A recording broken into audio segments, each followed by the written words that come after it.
Good morning, everyone. Thank you so much for taking the time and having the interest to come and listen first, and then to discuss here in this group. And hopefully we'll address some of the things that keep Romania, that keep the general development slower and maybe going in the wrong direction in terms of climate change, because in the end that is the issue, right? Now I'm going to share my presentation, and it's very slow, I can see, but okay, now you should be able to see the full screen of my presentation. Is that correct? All right, perfect. All right, so we're going to talk about green growth as a concept, but I work a lot in my daily life with the ideas of responsibility and what that means to the debate about climate change, green growth, going in the right direction, both on an academic side and as the chief responsibility officer of a Finnish company. So I look at this from various angles, and I have a very practical mindset, I hope. Of course, some of this is going to be academic, but bear with me on that. As Cornell already pointed out, we're talking about something that's a huge issue. I mean, green growth, we could probably spend a year on that. So I'm going to try and make at least the structure of this presentation very simple. I'm just going to go through 3 very simple questions: why, who, and how. This is going to be the general structure of my presentation. I'll ask some questions under this, and I'm going to try to take this down to the individual level of this debate. Let's see if we can do that. So why are we here today? It's very simple. Julian has already pointed to this as well. We have some very, very serious problems that we need to deal with, and they have interesting characteristics that are fairly new, and that's maybe also why it's so difficult to move forward with it. Let's move this.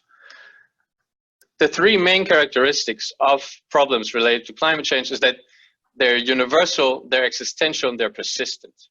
So universal means that we are all affected by it, either now or in the future, which also poses a huge challenge to actually addressing solutions and moving forward with some solutions, because what's happening, and you're aware of this, is that the cause of the problems is both locally and temporarily disconnected from the effects. So those that have the greatest emissions are not the ones that are feeling it the hardest.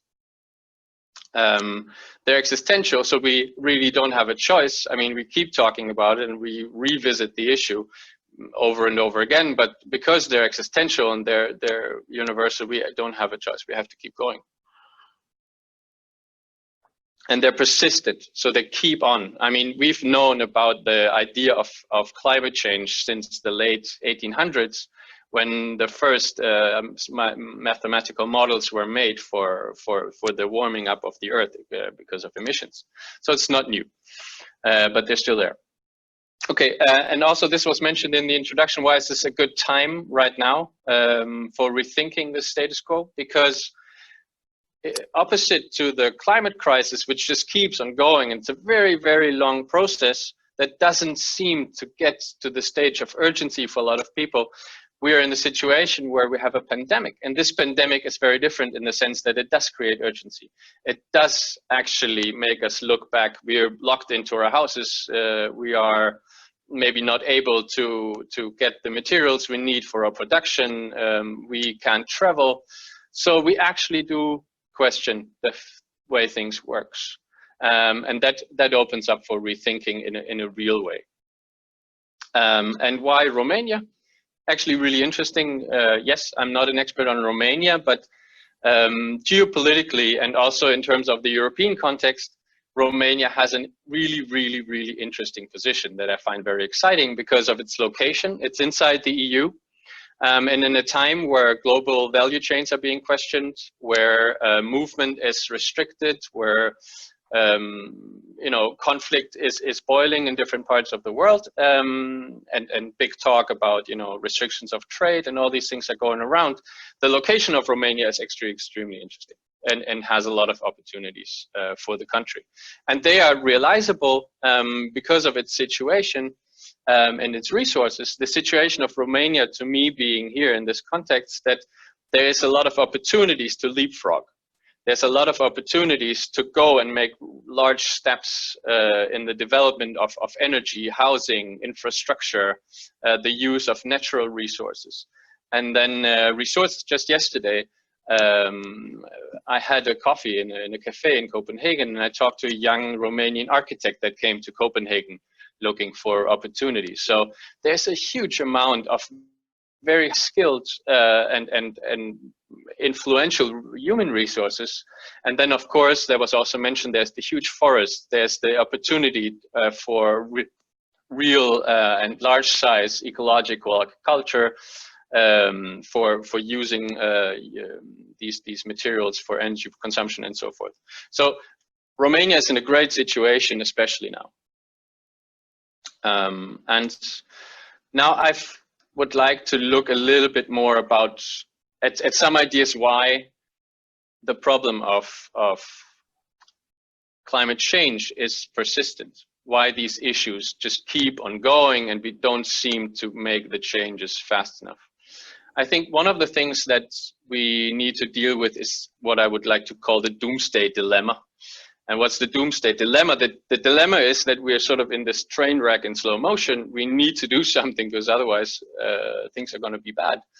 But just by pointing that out and keeping the focus on this, what we actually do is that we suffocate initiative, we suffocate motivation, and we suffocate movements that maybe would need a very, very different kind of flame. And we're trying to go into that a little bit later.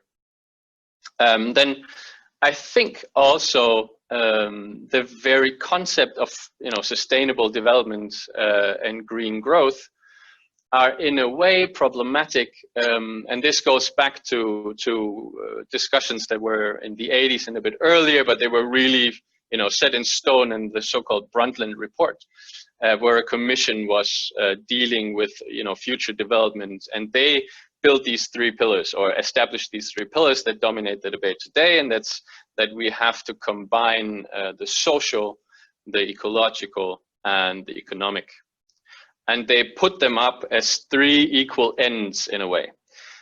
I think that is a big mistake. We can have a debate about that, and I'm sure there's very different opinions. But really, to me, what we need to look at is two pillars. It's the social and it's the ecological. Those are the two things that actually matter for life, for survival, for dignity, for the way that we want to live, for life quality. Whereas the economy is a means to an end. That might seem academic, but I think it's very important. We can debate that a bit further.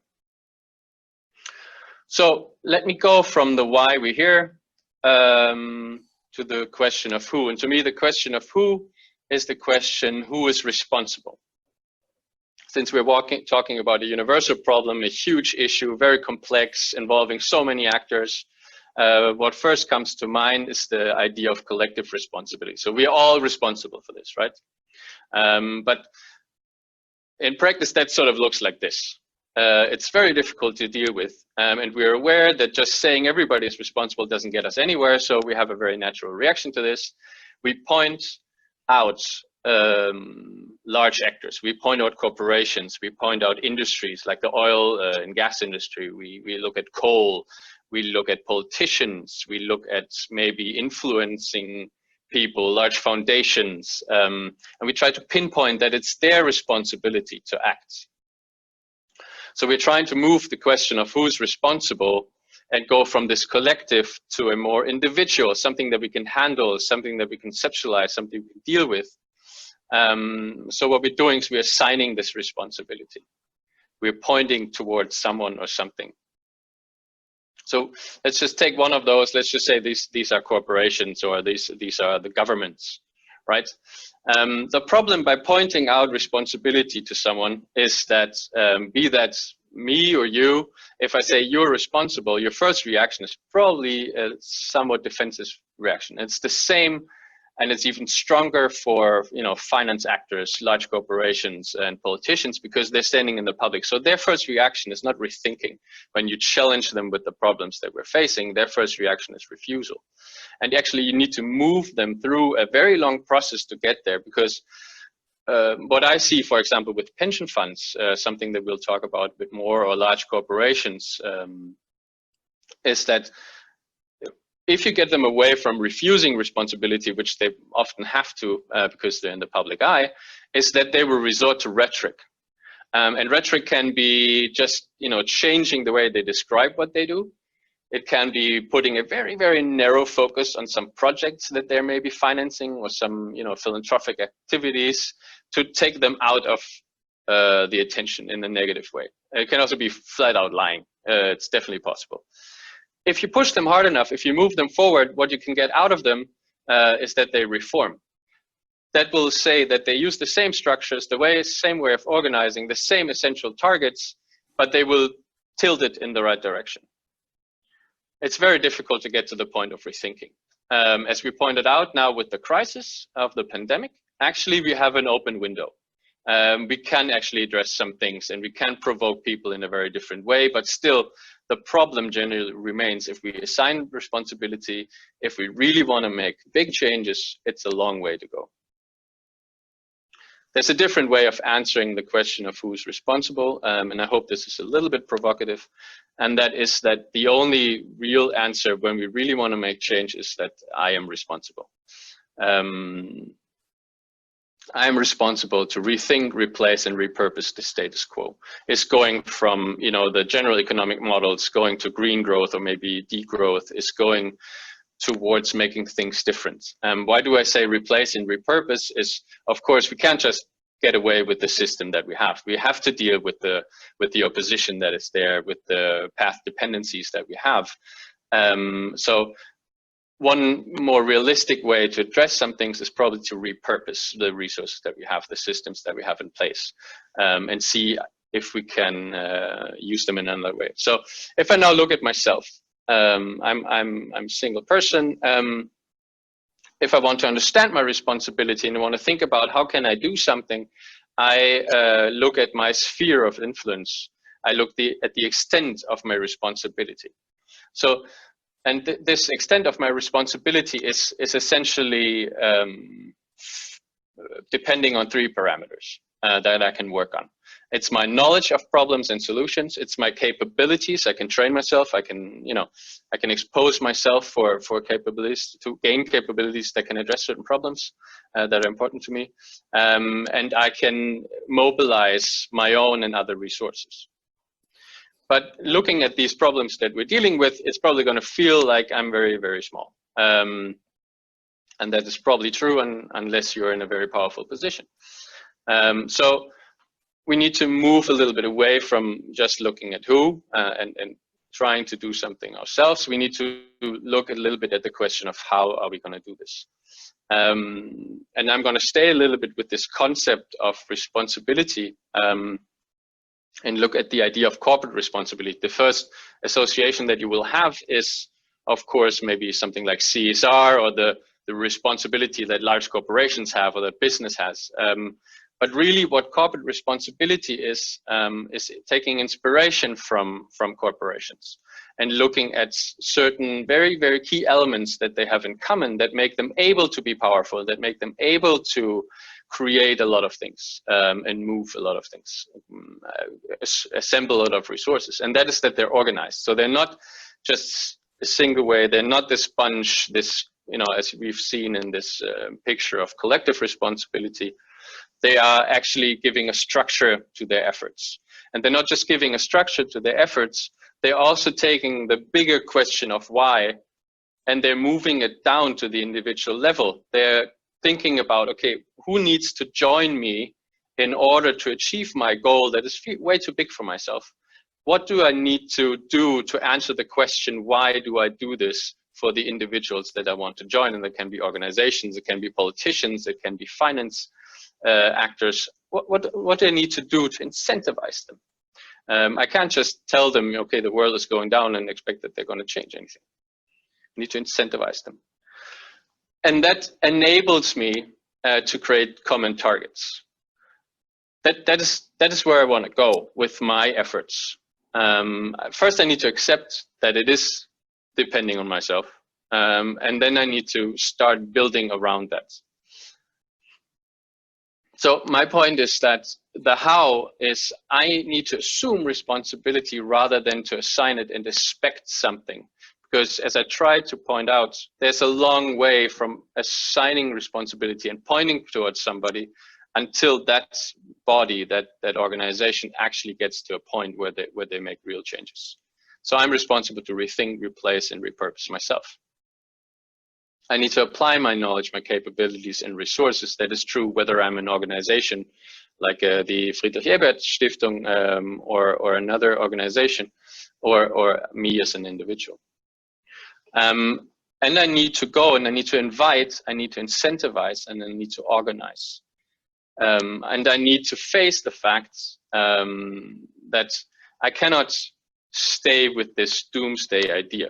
I need to actually move this. They made some really interesting studies on behavioral change in connection to climate change, and they found out that when they compared different groups, and one group was faced with the realities of climate change, and then there was one group that was basically left alone, and one group was given cute videos about people pushing on the beach, pushing a whale back into the sea, and then they made them sort of join recycling programs. They found out that the ones that saw the people joining in pushing a whale, which has nothing to do with recycling, were the ones that by far outperformed the people that were showing the consequences of not recycling. So we need to rethink the way that we talk about our problems as well. We need to go from this doomsday to drawdown. And drawdown, that's actually also an initiative that I will point out a bit later, that builds on the idea that it's actually, theoretically it's possible that we get to the point where we actually begin pulling emissions back from the atmosphere.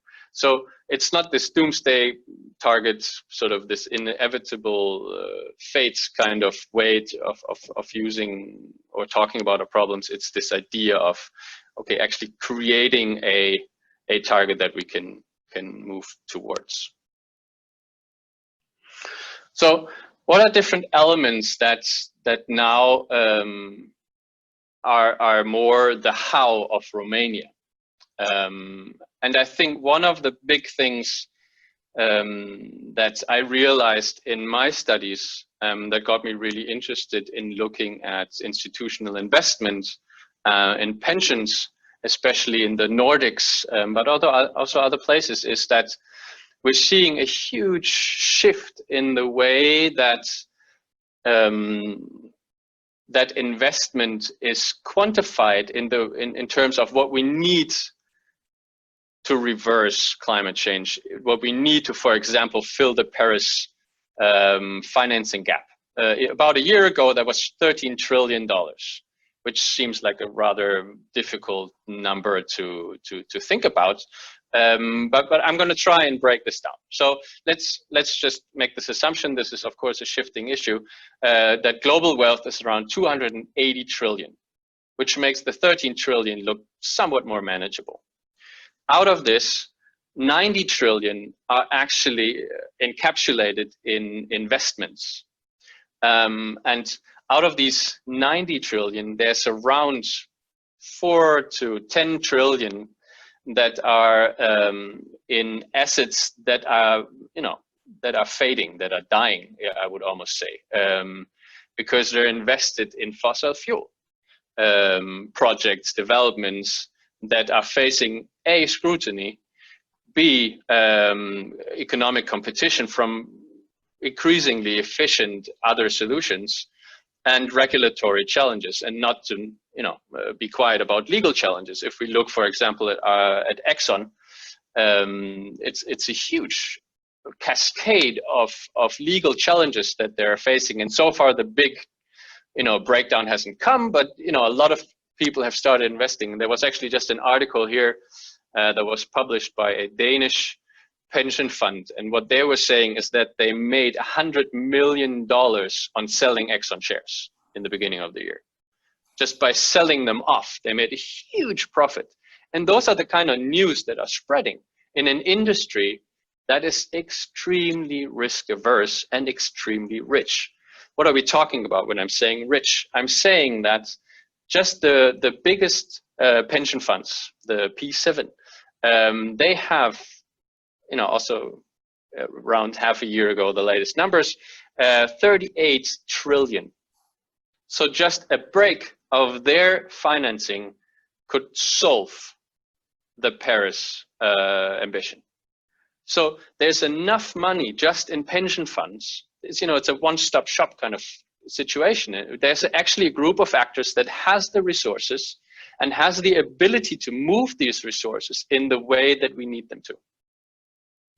And something else that's really interesting about pensions that got me interested is that pensions are very, very different from other big financial actors. There's also these huge investment funds that even outweigh most of the pension funds.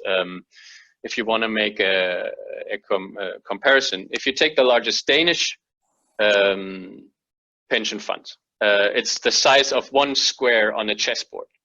If you take the Norwegian pension fund, which is really, really big because of the oil and gas, it's like a whole row of the chessboard. If you take BlackRock, it's the whole chessboard, right? So there's private finance that's extremely big, and the challenge with those guys is that they're very hard to catch in regulation. That's very different with pension funds because they're bound to where they are. They're registered in the country that they operate in, and there's no point for them operating outside that country. So it is entirely up to the population that is living with those pensions and the politicians regulating those pensions to move the money in the right way. And there's plenty of it. There's plenty of money compared to what it actually takes to create green growth, to move growth towards environmentally friendly, sustainable, and also economically sustainable options. So that's what makes pensions extremely interesting. And that also makes them a really interesting case for Romania because what we see with pension funds in Denmark, for example, a lot of them are owned as associations, like member organizations, collectives, if you want. And they face a lot of pressure, bottom-up pressure, to change the way that they invest away from coal, away from fossil energy in general, away from weapons, away from tobacco, a lot of very lucrative, safe options, you could say. And what happens to them as a result is that they also investing away from mostly stock market or state equity. They're going to real assets. Real assets are physical projects. They're large, massive energy production processes. They're infrastructure projects. They're building refurbishment projects. And then not just investing it at home, because their investments are fluid. They're global. And a lot of the biggest opportunities for them are in developing countries. They're in areas of the world where, for example, let's just name one example. It's the Horn of Africa. The countries at the Horn of Africa, one of their biggest resources is the highest constant wind speed in the world. So there's really, really great opportunities in theory. Because, for example, Djibouti, just to pick that out, has the highest energy cost despite having 60 to 90 degrees thermal water under their surface and the highest wind speed in the world. But the cousin of the president happens to own a power plant that is running on crude oil. So that makes it, very unachievable to invest in those places. And they're fearing corruption. They're fearing turmoil. They're fearing all these threats. They're extremely risk averse. So they would like to stay closer to home. So I was actually first asked if I wanted to speak in this series in the beginning of the year. And then Corona happened. So what I did actually was, while I was conducting a series of interviews, I started talking about Romania just as a hypothetical case with the heads of investment in different investment institutions and pension funds in Denmark. And I talked, you have Romania, there's these really interesting opportunities for infrastructure projects, for, things that are maybe co-guaranteed by the European Union, can be part of this Green Deal and all those things. And they were extremely intrigued. And they were unaware. So that's a really interesting combination, because for them, Romania is an untapped market. At home, there is not enough investment possibilities. And one of the biggest excuses when it comes to not investing faster and more into green growth, sustainability, is that they're saying there's not enough large enough projects. So they can't spend enough money. I can't stress this enough. They're really looking for ways to give out chunks of money starting from 5 million euros and upwards. And there's virtually very little limits in how far they can go if the project is big enough and secured. So this is really, really interesting. And this is not something that is limited to tapping into as the state. It is also something that you can do as, depending on where you come from and what your preference is. You can start an NGO, an association that creates rebuilding projects, smart grid projects in a large city. You can also do this by starting a corporation, by incorporating something yourself, because it's a fairly quick way to get from the idea, taking up existing concepts. We'll talk about some concrete examples, and then actually achieving this funding, because the mechanisms are already in place. It's not a very, very difficult thing to do, actually. So, yeah, 34% of the wealth of pensions is needed to achieve Paris. It's actually a manageable amount.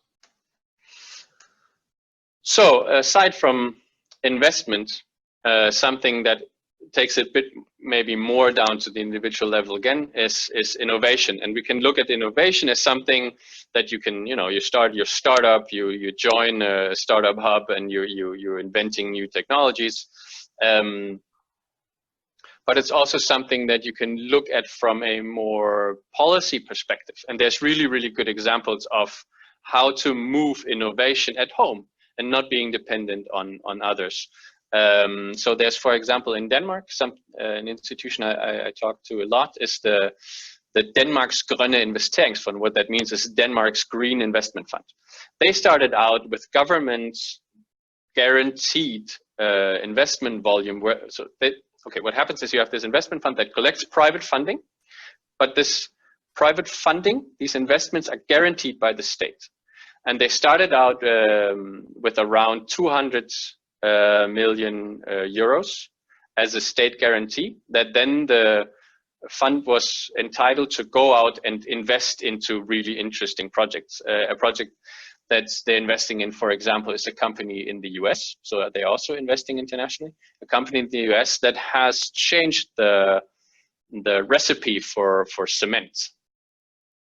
And they're actually using CO2 in the process of making the cement. So it's a carbon capture technology, if you want. And also they have reduced in the process the use of water by I think 35-ish%.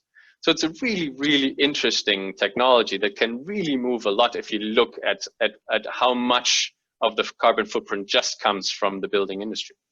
And then there's another company that changes roofs when houses need to be renovated, and they refurbish them into solar power plants. Basically, you turn your house into a power plant that overproduces for your own use, and you can actually feed into the system and make money on your house.